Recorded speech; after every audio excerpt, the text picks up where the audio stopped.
Assalamualaikum warahmatullahi wabarakatuh. Perkenalkan, nama saya Devina Kawaning Tias dengan NIM 03111230013. Saya merupakan mahasiswi dari Perguruan Tinggi Sekolah Tinggi Ilmu Ekonomi Suratmaja Subang. Nah, dari prodi akuntansi semester 4.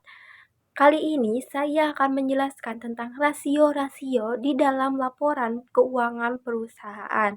Saya akan mengambil sampel perhitungan rasio-rasio dari laporan keuangan perusahaan PT Industri Jamu dan Farmasi Sido Muncul Tbk tahun 2024 di dalam laporan keuangannya. Yuk simak video saya dengan baik. Nah, di sini ada rasio-rasio dari rasio-rasio laporan keuangan perusahaan. Yang pertama ada rasio likuiditas, solvabilitas, rasio aktivitas, dan rasio profitabilitas. Yang pertama saya akan menjelaskan rasio likuiditas dulu. Nah, rasio likuiditas ini terdiri dari beberapa jenis rasio-rasio. Yang pertama ada rasio lancar, yaitu current ratio. Rumusnya yaitu aktiva lancar dibagi utang lancar. Nah, kita cari utang aktiva lancar itu adalah total aset lancar, yaitu 2.203.203.551 juta dibagi dengan utang liabilitas jangka pendeknya itu 411 juta 316.000 rupiah. Nah, menghasilkan rasio 5,36 kali lalu dibulatkan menjadi 54 kali. Nah, selanjutnya ada rasio cepat, quick ratio, dengan rumus yaitu current asset dikurangi inventory dibagi current liabilities, yaitu saya menggunakan ini ya, rumus yang pertama, tidak menggunakan rumus yang kedua. Nah, current asset yaitu tadi aset lancar sebesar 203 juta 551 rupiah dikurangi 432 juta 53 ribu rupiah dibagi 411 juta 316 ribu rupiah menghasilkan 3,87 kali untuk rasionya. Nah, 432 ini inventory. Inventory itu persediaan neto. Nah, dilihat di sini di laporan keuangan PT Industri Jamu dan Farmasi Sido Muncul Tbk di laporan komposisi keuangannya itu di sini bisa dilihat nih 432053. Nah, selanjutnya di sini ada rasio kas. Rasio kas itu rumusnya itu kas or kas ekuivalen dibagi current liabilitas. Nah, saya menggunakan rumus yang pertama. Nah, kas dan setara kasnya itu sebesar 855.569 rupiah dibagi dengan current liabilitas tadi, utang jangka panjang pendeknya yaitu 411.316.000 rupiah sehingga menghasilkan rasio 2,08 atau 208%. Selanjutnya di sini ada rasio perputaran kas. Untuk rasio perputaran kas yaitu rumusnya yaitu penjualan bersih dibagi modal kerja bersih. Nah, penjualan bersih kita lihat di sini. Nah, di sini ada penjualan bersih yaitu 3.919.084.000 rupiah dibagi modal bersih. Untuk modal bersihnya itu di sini. Nah, untuk modal bersihnya yaitu sebesar modal kerja bersihnya itu dari 2.203.551 dikurangi 411.316.000 rupiah itu dari ini total liabilitas jangka pendek di total aset lancar dikurangi total liabilitas jangka pendek sehingga menghasilkan rasio 2,19 kali dibulatkan jadi 3%. Selanjutnya di sini ada networking capital. Nah, di sini untuk rumusnya itu inventory dibagi current asset dikurangi current liabilities. Untuk inventory-nya itu tadi bisa di sini persediaan netonya itu 432.553.000 rupiah dibagi dengan current aset lancar yaitu 2.203.551 rupiah dan dikurangi 400 tadi karena liabilitas 411.316.000 rupiah, lalu mendapatkan rasio yaitu sebesar 0,24 dibulatkan jadi 24%. Nah, di sini juga ada rata-rata industri. Nah, untuk rata-rata industri di sini itu adalah rata-rata industri dari saya sendiri. Untuk penjelasannya itu bisa dilihat dari sini.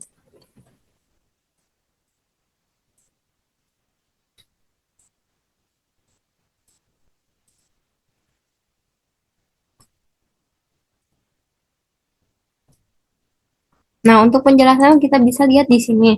Untuk rasio lancar, ini karena tidak memuaskan karena berada di bawah tidak memuaskan karena berada di bawah rata-rata industri, yaitu 5,4 kali dengan rata-rata industri 6 kali. Itu rasio cepat untuk kondisi perusahaannya dikatakan cukup memuaskan karena di atas rata-rata industri, yaitu 3,87 kali dengan standar industrinya 3 kali. Itu rasio kas jika rata-rata industrinya itu 300%, maka perusahaan dikatakan tidak cukup baik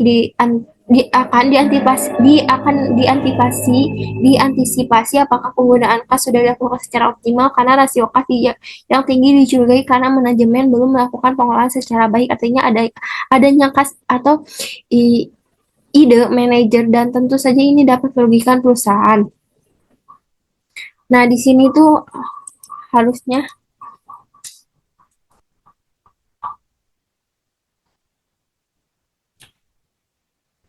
karena berada di bawah rata-rata industri. Selanjutnya ada cash turnover, yaitu hasil pengukuran hasil perputaran kas dikatakan tidak baik jika berada di bawah rata-rata industri. Ini berarti perusahaan memiliki kemampuan yang lebih besar untuk menutupi biaya-biaya perusahaannya. Jadi ini 3% ini di bawah rata-rata industri karena rata-rata industri 4%. Selanjutnya ada inventory networking capital, yaitu hasil pengukuran inventory networking capital dikatakan cukup baik karena berada di atas rata-rata industri, yaitu 24%, dengan rata-rata industri 23%. Selanjutnya di sini ada rasio solvabilitas. Untuk rasio solvabilitas di sini ada debt to asset ratio dengan rumus yaitu total debt, yaitu total utang dibagi total aset. Nah, total utangnya itu sebesar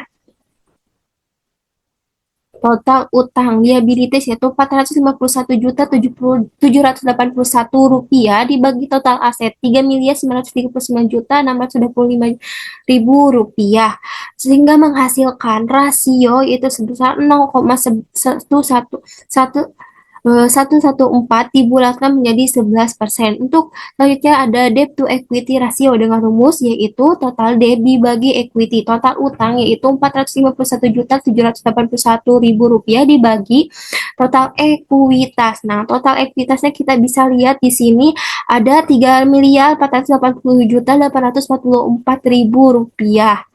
Lalu menghasilkan rasio yaitu 0,129 dibulatkan menjadi 13%. Selanjutnya ada long term debt to equity ratio dengan rumus long term debt dibagi equity. Long term debt itu adalah utang jangka panjang. Utang jangka panjangnya itu sebesar 40.465.000 rupiah dibagi dengan ekuitas. Nah, ekuitasnya tadi ya 3.487.844.000 rupiah, sehingga menghasilkan 0,011% dibulatkan menjadi 1%. Selanjutnya ada time interest earned, yaitu EBT, earning before interest and tax, yaitu earning before interest and tax-nya itu sebelum pajak dan laba sebelum beban pajak penghasilan, yaitu 1.510.133.000 rupiah dibagi dengan biaya bunga. Beban bunga yaitu 832 juta. Nah, sehingga menghasilkan rasio 1,80 kali. Selanjutnya ada fixed charge coverage, yaitu dengan rumus EBT ditambah biaya bunga ditambah kewajiban sewa atau lease dibagi biaya bunga ditambah kewajiban sewa atau lease. Nah, EBT-nya itu yaitu 1.510.133.000 ditambah tadi biaya bunganya itu 832 juta 832 ditambah yaitu kewajiban sewanya itu 3.300. Untuk kewajiban sewanya itu terdapat di ini liabilitas pendapat liabilitas sewa jangka pendek atau kewajiban sewa jangka pendek 3.300, lalu dibagikan dengan biaya bunga ditambah kewajiban lain sehingga menghasilkan 366,47 kali. Selanjutnya di sini ada rata-rata industri. Rata-rata industri ini eh, diberikan oleh saya sendiri. Penjelasannya, debt to asset ratio tahun 2024 sebanyak 11%. Artinya dari aktiva perusahaan didanai utang atau modal pinjaman 11%. Dan ini juga berarti sebanyak 10% dibiayai dengan modal dari pemegang saham. Jika dibandingkan dengan standar rata-rata industri 13%, kondisi perusahaan untuk tahun ini dinilai kurang baik. Artinya perusahaan ini dengan utang melebihi rata-rata industri karena melebihi rata-rata industri untuk rasionya. Untuk debt to equity ratio menunjukkan bahwa kreditor menyediakan 13% pada tahun 2024 untuk setiap 100.000 yang disediakan pemegang saham. Perusahaan dibiayai oleh utang sebanyak 13%. Jika rasio rata-rata industri untuk debt to equity ratio sebanyak 3%, perusahaan dianggap kurang baik karena berada di atas rata-rata industri. Selanjutnya di sini ada time interest earned pada tahun 2024 adalah 1,80 kali atau sebelum bunga dan pajak. Kemudian apabila rata-rata industri untuk usaha yang sejenis 4 kali dinilai kurang baik karena masih di bawah rata-rata industri. Nah, ini tuh masih di bawah rata-rata industri, jadi tidak baik. Selanjutnya di sini adalah long term debt to equity ratio. Nah, long term debt to equity ratio ini di sini tidak memiliki rata-rata industri atau tidak dihitung rata-rata industrinya.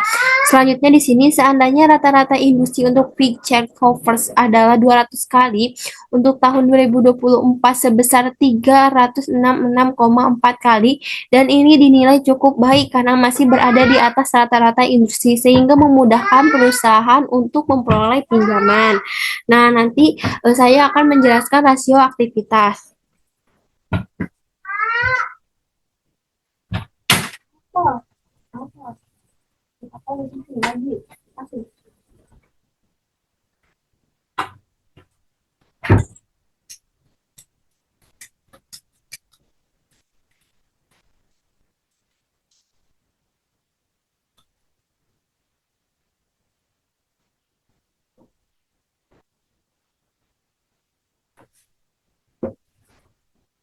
Nah, selanjutnya di sini ada rasio aktivitas. Untuk rasio aktivitas itu sendiri ada perputaran piutang yaitu receivable turnover. Nah, receivable turnover itu rumusnya itu penjualan kredit dibagi rata-rata piutang. Nah, saya menggunakan rumus yang kedua yaitu penjualan kredit dibagi piutang. Kalau rata-rata piutang itu adalah piutang tahun 2024 ditambah tahun 2023 lalu dibagikan 2 sehingga menghasilkan rata-rata piutang. Nah, kalau di sini saya hanya menggunakan piutang untuk penjualan kredit yaitu salesnya itu sebesar ini 3.919.084.000 lalu dibagikan dengan piutang. Piutang itu saya jumlahkan total yang utang di sini yaitu sebesar 873.299.000 rupiah.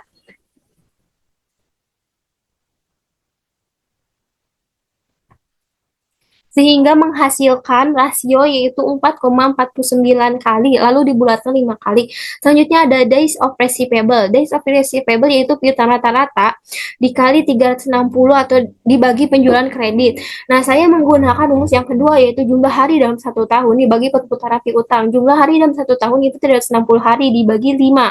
Yang ini ya, receivable turnover lalu menghasilkan 72 hari. Lalu dengan rata-rata industri penagaan piutangnya itu 360 dibagi 6, yaitu 60 hari. Untuk penjualan per hari, yaitu rumus penjualan per hari, yaitu penjualan dibagi 360. Rata-rata jangka waktu penagihan yaitu piutang dibagi penjualan per hari. Untuk penjualan per hari tadi piutangnya itu, untuk penjualannya itu tadi yang sales miliar 919.840.000 rupiah dibagi 360 menghasilkan 10,89. Nah, lalu di sini ada rata-rata jangka waktu penagihan yaitu 873.299 dibagi 10,89. Piutang yang tadi dikali penjualan per hari yang ini.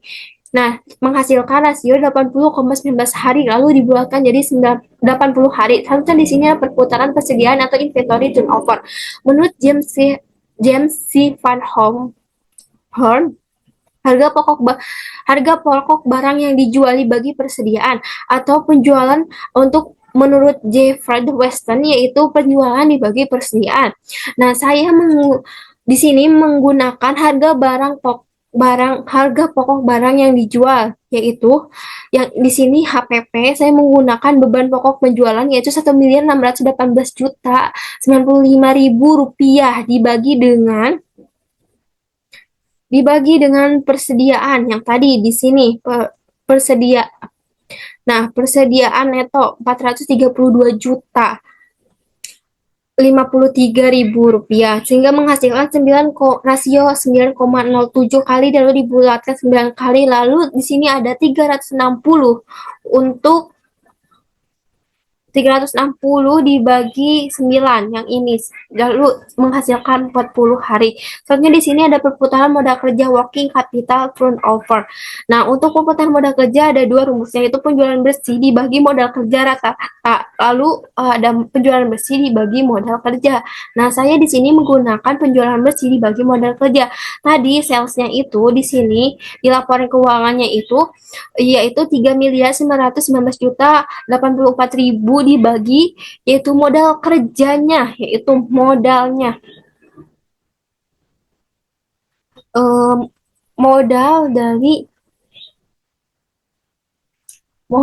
dari onwards-nya yaitu sebesar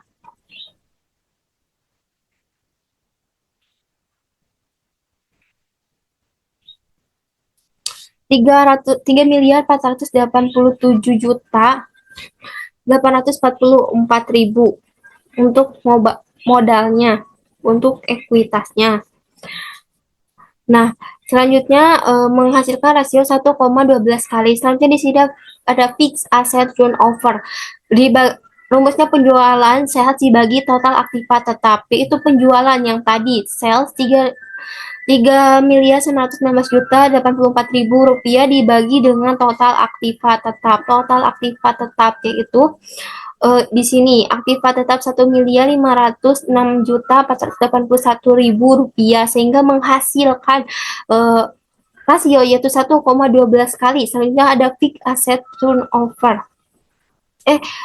Sehingga menghasilkan rasio 2,60 kali lalu dibulatkan 3 kali. Selanjutnya ada di sini total aset turnover yaitu total aset turnover itu penjualan atau sell dibagi total aktiva. Nah, di sini ada 3.919.084.000 dibagi 3.939.062.625. Nah, untuk total aktivanya itu tadi di sini total aset 3 miliar. Nah, di sini untuk total aktiva sehingga menghasilkan rasio yaitu 0,99 kali lalu dibulatkan 1 kali. Nah, di sini ada rata-rata industrinya dengan rata-rata industri di sini itu rata-rata industri yang dibagikan oleh saya sendiri. Di sini ada penjelasannya.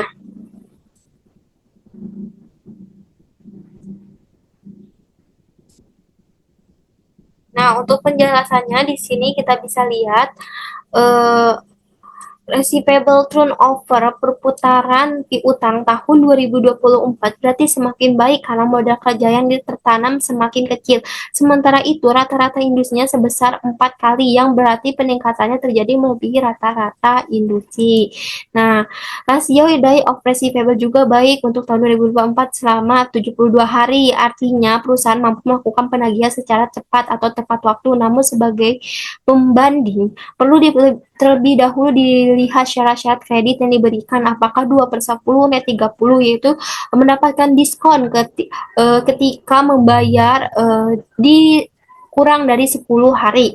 Nah, sehingga dan jangka waktu jangka waktu hutangnya itu 30 hari. Nah, selanjutnya atau jika syarat yang pertama berlaku maka melebihi tanggal jatuh tempo 30 hari, namun apabila syarat yang kedua yang berlaku hari rata-rata penagihan piutang dapat dikatakan cukup baik, namun tidak mendapatkan diskon karena melebihi 10 hari. Namun masih bisa membayar hutang karena di sininya itu syarat hutangnya itu sampai 80 hari. Kita di sini dari of receivable-nya itu 72 hari. Lalu ada rasio inventory turnover terlihat terjadi penurunan 9 kali pada sementara itu rata-rata industri untuk turnover ada 10 kali, maka perusahaan dikatakan menurun karena di bawah rata-rata industri. Nah, 9 kali dengan rata-rata industrinya itu 10 kali. Selanjutnya di sini ada untuk rasio working capital turnover. Jika rata-rata industri working capital turnover ada 2 kali, maka kurang baik karena masih di bawah rata-rata industri 1,12 kali.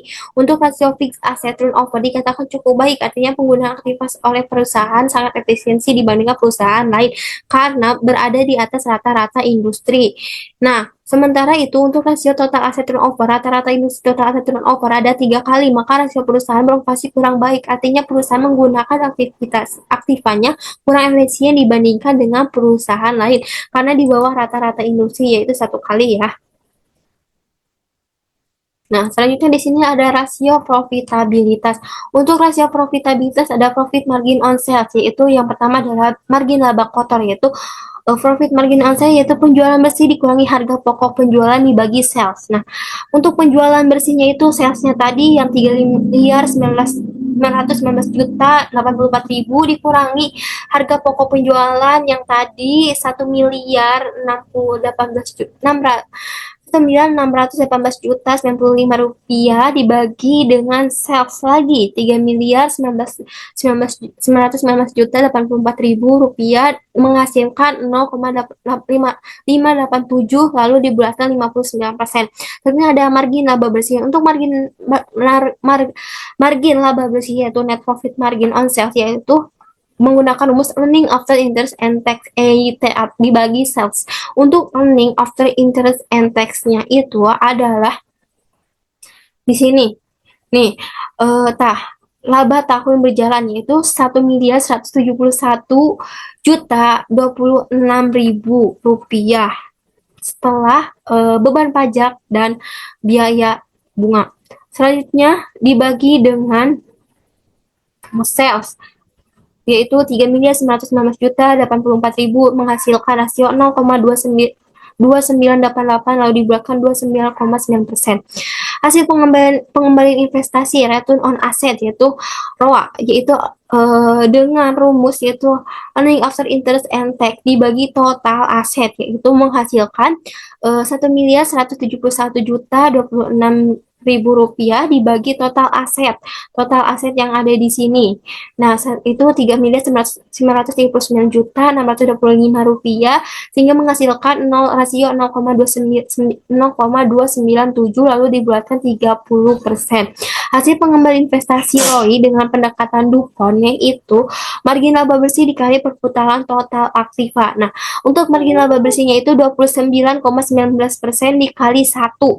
Itu tuh dari perhitungan dari ini rasio aktivitas, solvabilitas dan likuiditas. Kalian bisa lihat saja di penjelasan saya yang tadi pasti ada margin laba bersih dan dikali perputaran total aktiva sehingga menghasilkan 30%. Selanjutnya di sini ada pengembalian ekuitas return on equity atau ROE dengan rumus yaitu earning after interest and tax EIT dibagi ekuitas.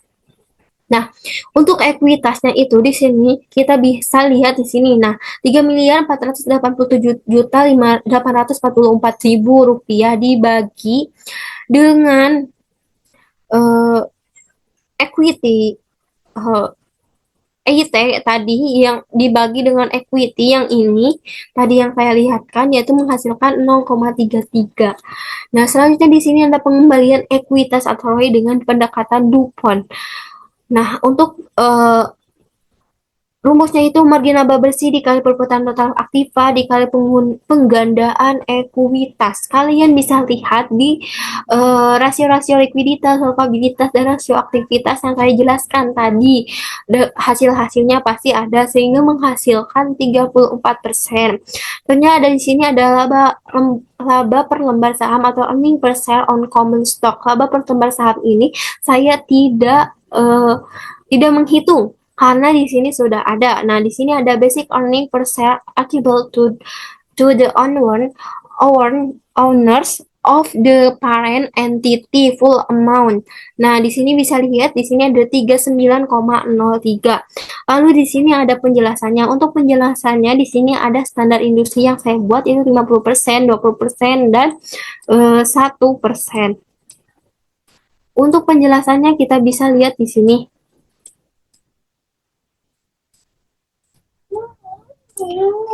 Untuk penjelasannya, namun dengan margin laba bersih, margin laba hanya sebesar 59% dapat dikatakan baik karena di atas rata-rata industri. Jika rata-rata industri untuk return on investment adalah 20%, nah, berarti margin laba perusahaan tahun 2024 sebesar 30%, yaitu baik, dikatakan baik karena melebihi rata-rata industri. Untuk nomor 3 yaitu tidak jauh beda dengan ROI, kondisi ROI juga hanya sebesar 0,33% jika rata-rata industri untuk return on equity ROI adalah 1%. Berarti kondisi perusahaan untuk tahun 2020 kurang baik karena di bawah rata-rata industri. Selanjutnya ada kondisi laba per saham. Dari hasil perhitungan tersebut di atas terlihat bahwa kesejahteraan pemegang saham meningkat. Artinya kemampuan perusahaan untuk mencari keuntungan dapat dikatakan berhasil. Bisa lihat di sini. Nah, ini tuh 31 asalnya 31,69 2020 4 3 dan 2024 itu 39,03. Sekian penjelasan tentang rasio-rasio keuangan dan perusahaan dari saya. Wassalamualaikum warahmatullahi wabarakatuh. Mohon maaf bila ada kesalahan kata-kata atau kesalahan perhitungan.